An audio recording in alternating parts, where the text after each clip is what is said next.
وعلى ذلك لمن الشاهدين والشاكرين والحمد لله رب العالمين. حضرات محترم السلام علیکم ورحمۃ اللہ وبرکاتہ. آپ کے اس چھوا مبارک کے اندر پہلی دفعہ وساطت حضرت علامہ مناظر اہل سنت مفتی عبدالرؤف صاحب قبلہ کی وساطت سے پہنچا ہوں. اللہ تبارک و تعالی مختصر سے وقت میں کچھ کہنے اور سننے سے زیادہ عمل کرنے کی توفیق عطا فرمائے. آئیے سرکار دو عالم نور مجسم فخر آدم و بنی آدم احمد مصطفیٰ سیدنا محمد مصطفیٰ صلی اللہ علیہ وسلم کی بارگاہ عالیہ مبارکہ سے ہدیہ درود و سلام عقیدت سے محبت سے پیش فرمانے پڑی. اللہم صلی اللہ علیہ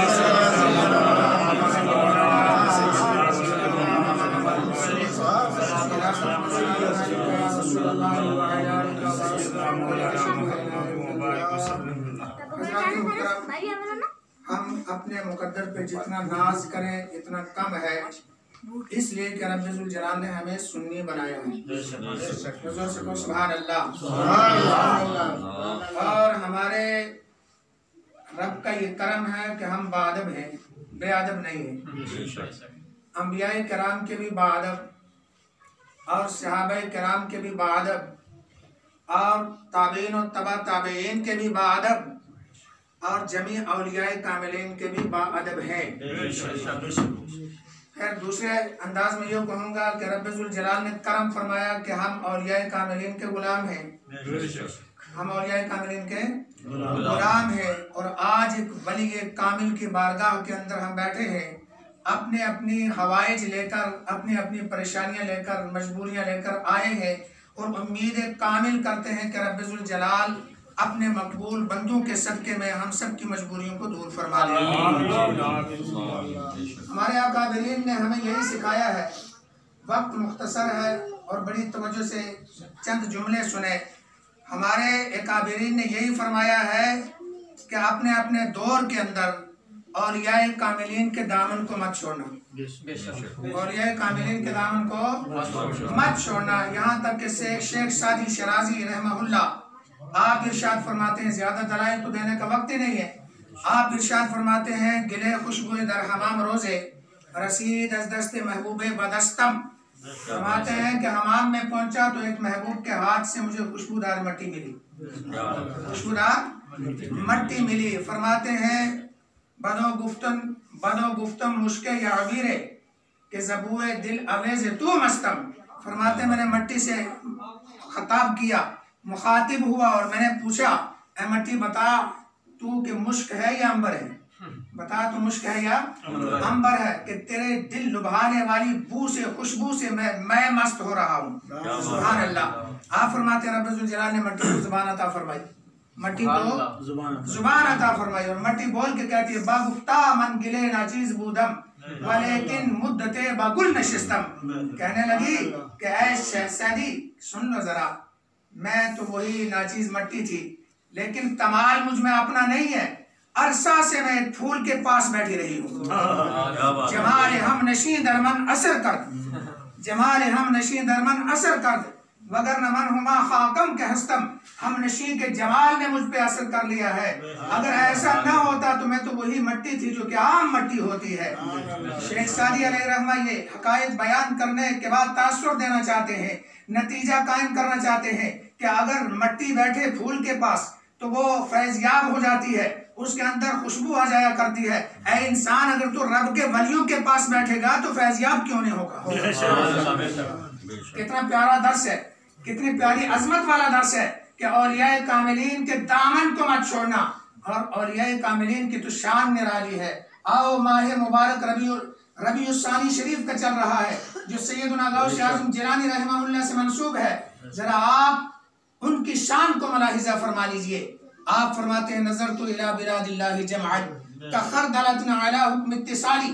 فرماتے ہیں جب میں نے نظر اٹھا کے دیکھا دنیا کے سارے شہر مجھے ایسے نظر آئے جیسے ہتھیلی پر رائی کا دانہ ہوتا ہے. آپ دیکھیے ذرا غوث اعظم جیلانی کی یہ شان ہے کہ نظر اٹھا کر دیکھتے ہیں ساری دنیا کے شہر نظر آ جاتے ہیں. تو غوث اعظم کے جد امجد سید الانبیاء صلی اللہ تعالی وسلم کی شان کا عالم کیا ہوگا.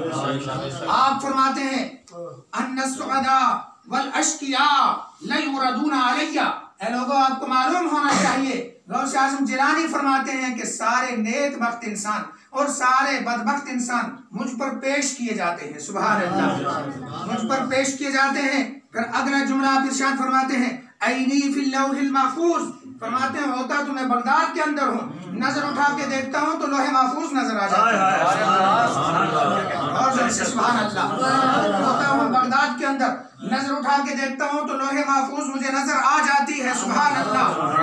آپ آگے فرماتے ہیں کہ میرے علم کے بارے میں کیا پوچھتے ہو، میرے علم کے بارے میں کیا پوچھتے ہو، فرماتے ہیں انی غائص فی بحار علم اللہ، میں اللہ تعالیٰ کے علم کے سمندروں میں غوطہ لگانے والا ہوں۔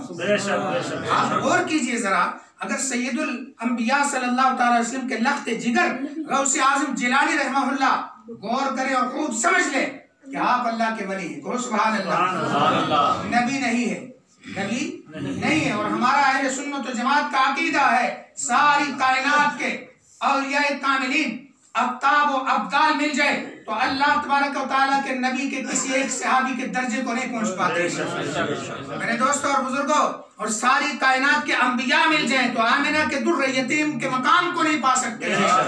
آپ اندازہ لگائیے، غوث اعظم جیلانی رحمہ اللہ ارشاد فرماتے ہیں کہ میں رب کے علم کے سمندروں میں غوطہ لگانے والا ہوں۔ آپ کے علم کی کوئی انتہا نہیں ہے تو آپ ماننا پڑے گا کہ اگر سرکار غوث اعظم کی اتنی بڑی شان ہے تو رب الجلال نے اپنے حبیب پاک صلی اللہ تعالی وسلم کو کتنی عظیم شانوں سے نوازا ہوگا، سبحان اللہ۔ میرے دوستوں اور بزرگوں، سرکار غوث اعظم جیلانی رحمہ اللہ ارشاد فرماتے ہیں کہ عینی فی اللوح المحفوظ، کہ میری آنکھ لوح محفوظ پر لگی ہے، کہو سبحان اللہ۔ صبح کا وقت تھا، ایک آیا آپ کا مرید آیا، آ کے عرض کرتا ہے حلق تو یا غوث اعظم جیلانی، اے غوث اعظم جیلانی میں ہلاک ہو گیا ہوں، ایک ایسی مرض کے اندر مبتلا ہوں کہ زبردست مرض ہے، بتا نہیں سکتا۔ آپ نے ارشاد فرمایا بتا تو صحیح۔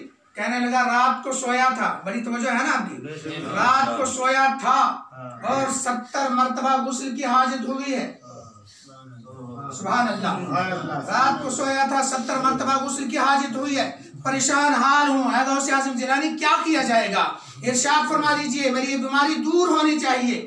آپ نے فرمایا میرے پیارے غلام سن لے ذرا، بیماری نہیں ہے، رات کو میں نے عرش لوح محفوظ کو دیکھا اور میں نے وہاں پڑھا کہ تیرے مقدر کے اندر 7 گناہ لکھے ہوئے، 70 گناہ لکھے ہوئے تھے، 70 زنا تیرے مقدر میں لکھے ہوئے تھے۔ میں نے رب الجلال کی بارگاہ میں دعا کی، مولا کریم مرید میرا ہے، کہو سبحان اللہ، مولا کریم مرید میرا ہے، بچا لے جہنم سے، اس کے گناہوں کو خواب کے اندر بدل دے۔ رب الجلال نے میری دعا کو قبول فرمایا، جو فعل واقعی ہونے والا تھا میری دعا سے رب الجلال نے اس فعل کو خواب کے اندر تبدیل فرما دیا اور خواب کے اندر وہ فعل پورا ہو گیا۔ مبارک کو تجھے، رب الجلال نے گناہ سے بچا کر تجھے جنتی بنا دیا۔ شان ہے سیدنا غوث اعظم جیلانی رحمت اللہ تعالی علیہ۔ میرے سامعین محترم، وقت مختصر ہے، آپ نے جلیل القدر خطاب کو سننا ہے، 2 خطاب ہونے والے ہیں۔ میری دعا ہے کہ اللہ تبارک و تعالی ہمیں اولیاء کاملین کے دامن سے ہمیشہ ہمیشہ وابستہ رکھے اور اس ملک کے اندر امن و امان عطا فرمائے، نوجوانوں کو منشیات سے بچنے کی توفیق عطا فرمائے، سب کو سچا اور پکا نمازی بنائے۔ سرکار غوث اعظم فرماتے ہیں جس نے میرا زمانہ پایا اور میرا مرید بنا وہ بھی میرا مرید ہے قیامت تک کے لیے۔ جو یوں اپنے آپ کو مجھ سے منسوب کرتا رہے گا اور کہتا رہے گا کہ میں غوث اعظم کا مرید ہوں، بس وہ میرا مرید بن گیا۔ لہٰذا اپنے آپ کو منسوب کیجئے غوث اعظم جیلانی علیہ رحمہ سے، اللہ تعالیٰ ادھر بھی کامیاب فرمائے گا ادھر بھی کامیاب فرمائے گا۔ وآخر دعوانا ان الحمدللہ رب العالمین۔ السلام علیکم۔